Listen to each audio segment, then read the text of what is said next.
let's take a look at all of the pieces that we've done so far in Google and see if we can put them all together for one data set. Now, this is your mini project to help prepare you for your Unit 2 project.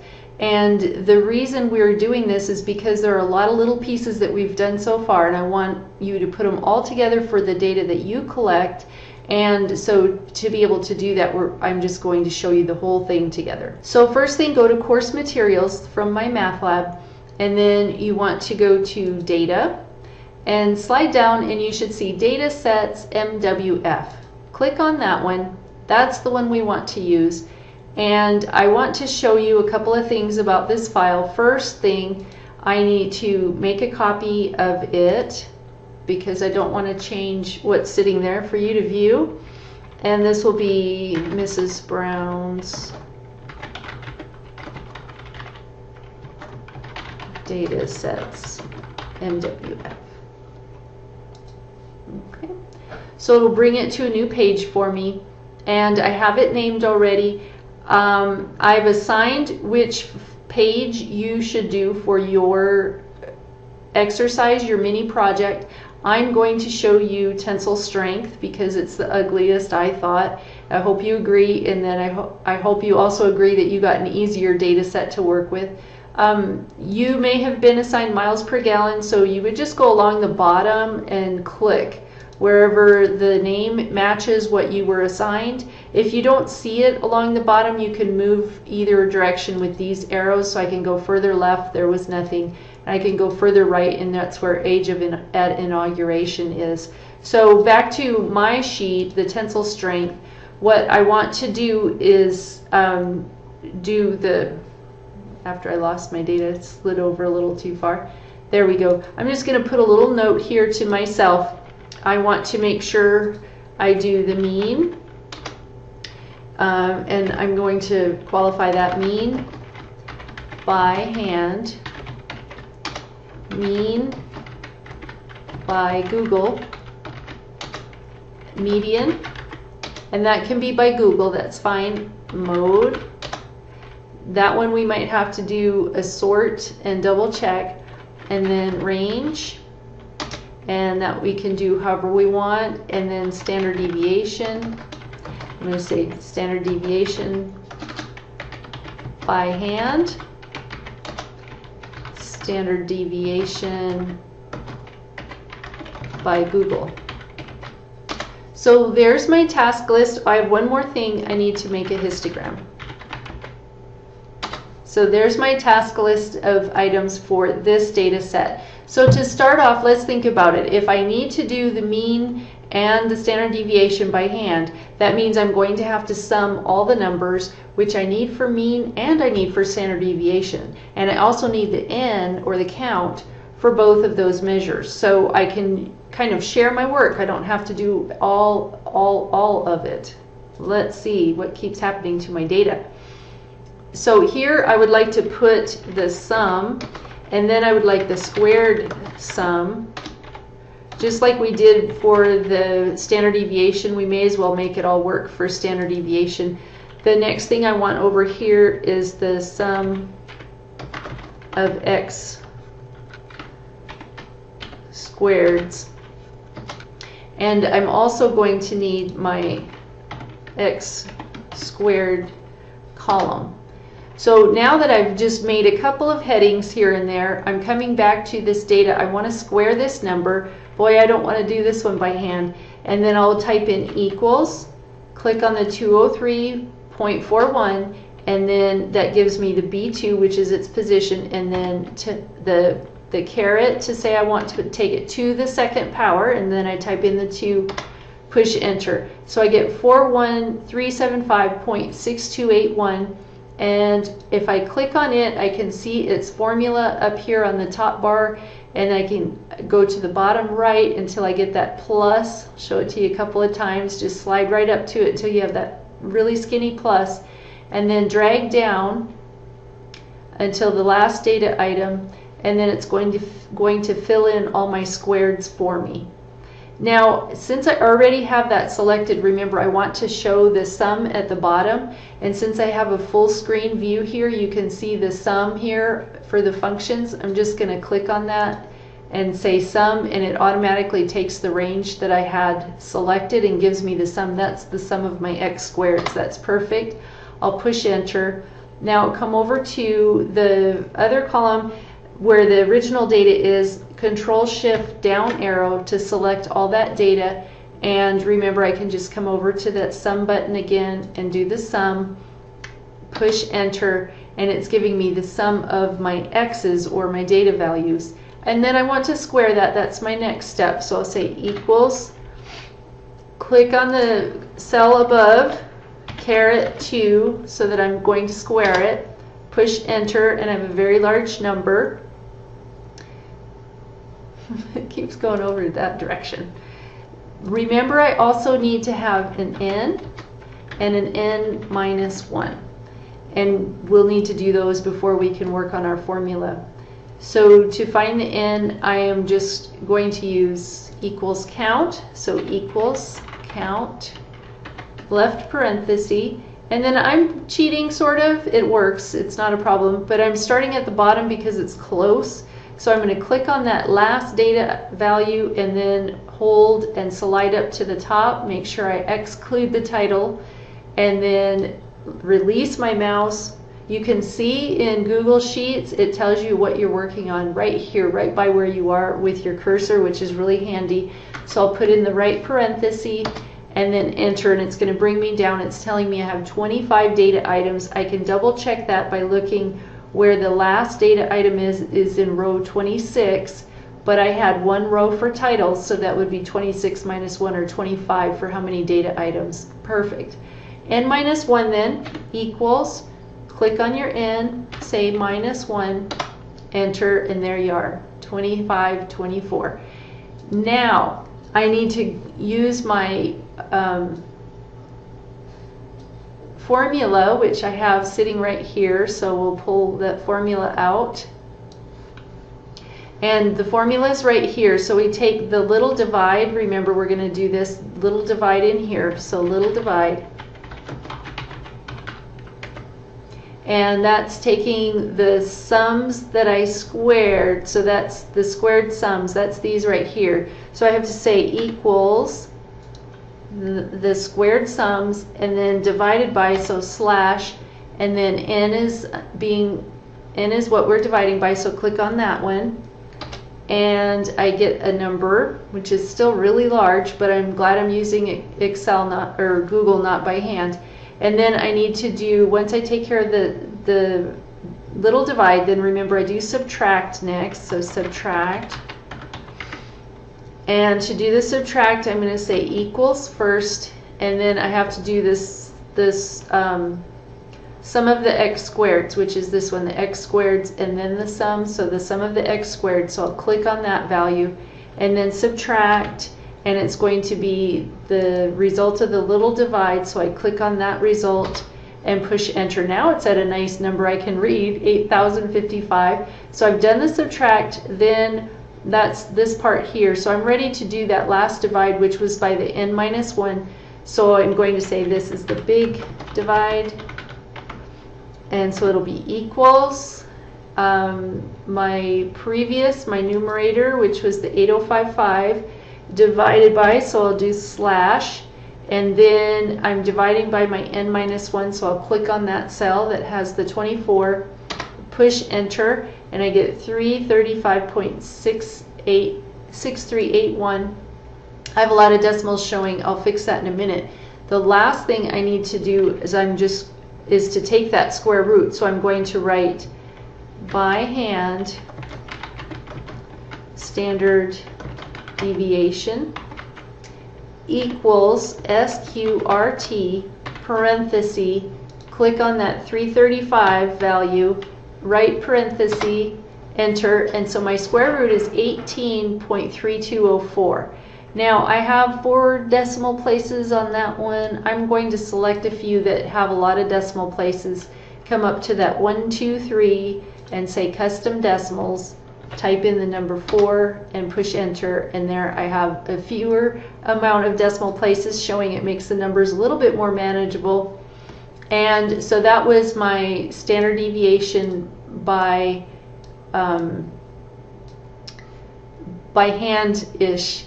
So the other thing I want to do is see if I can make it bold. So yeah, it's under more because my window got compressed again, so I'll just make it bold right there. So that's one of my answers. I can also do my by hand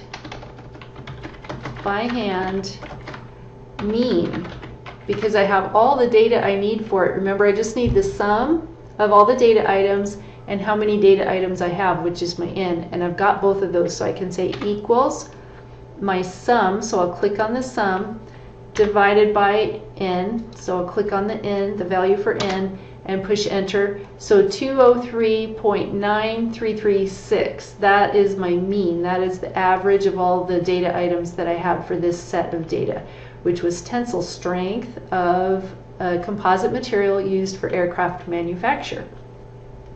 So I've got that one. I might just bold that too. So I select it and click on that B for bolding, and then I need to do the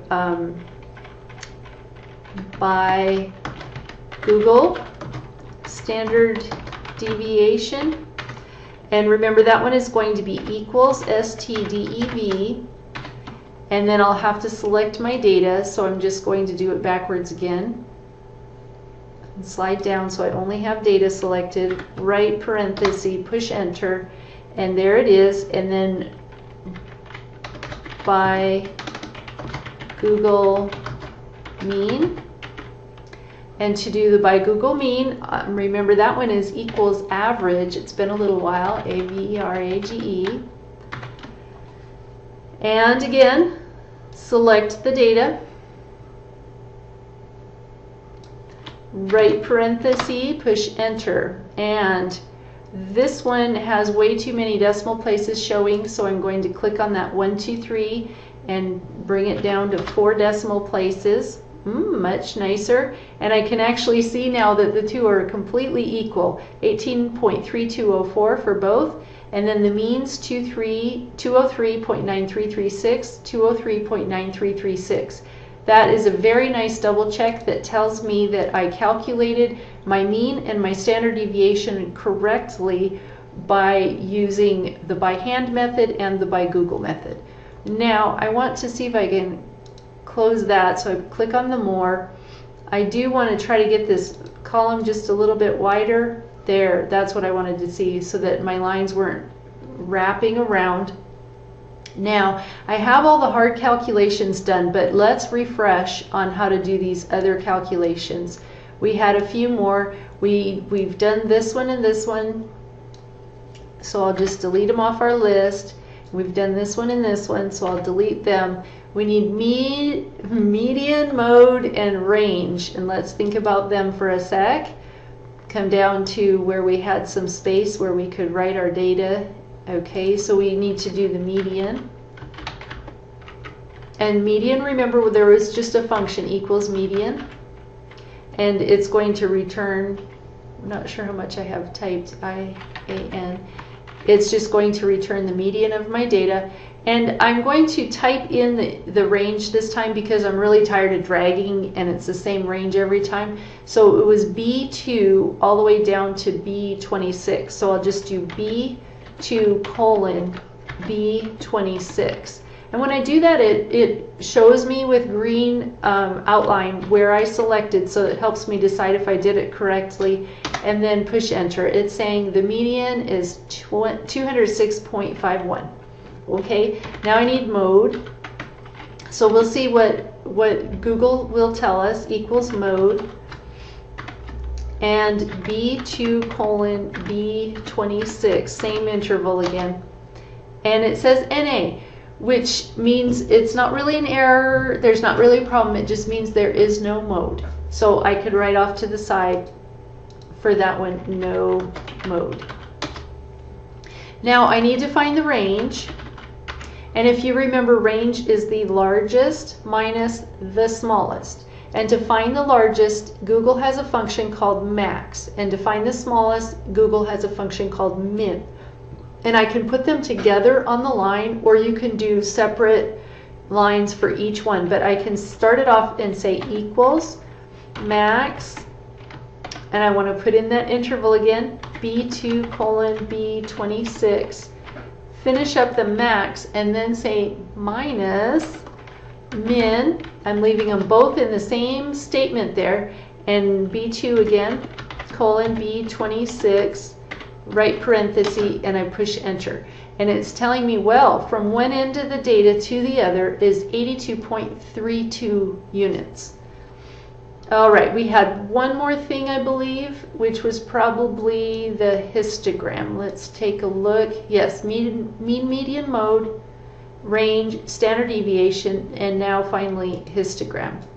So back over to the initial part where our data is showing.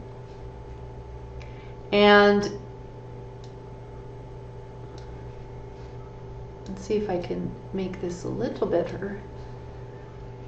I don't know if that's better or not. So let's try selecting our data and then insert, and we want to insert a chart. So we will click chart, and here are all the charts available. Remember, if the chart you want, which is a histogram, is not showing, then you can come over here to charts, column, and then histogram. And so we do want the histogram. I should try to make my titles, but I may not be able to see them yet, so I could just leave that and fix them once I have the chart in my file. I can tell it that I don't really want a legend by just clicking right there under legend, and that takes away that odd little box that shows up there. Then just insert. I can move that wherever I would like it by clicking at the top until you see the hand. It's right towards the top. Down here you just get an arrow, and then up here you get the hand, so you can move it around. And now I know maximum stress handled by a composite material for aircraft manufacture. So we'll say maximum stress withstood by composite material. And then I will push enter to apply, because it very kindly tells me that. My horizontal axis title then is going to be in thousands of pounds per square inch, so that's going to be the pounds, thousands.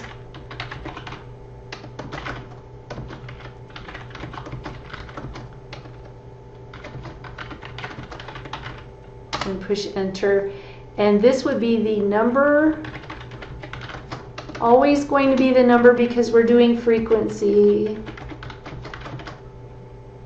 2.5 was throwing me off, but if I slide over on the 2.5, it is exactly in between.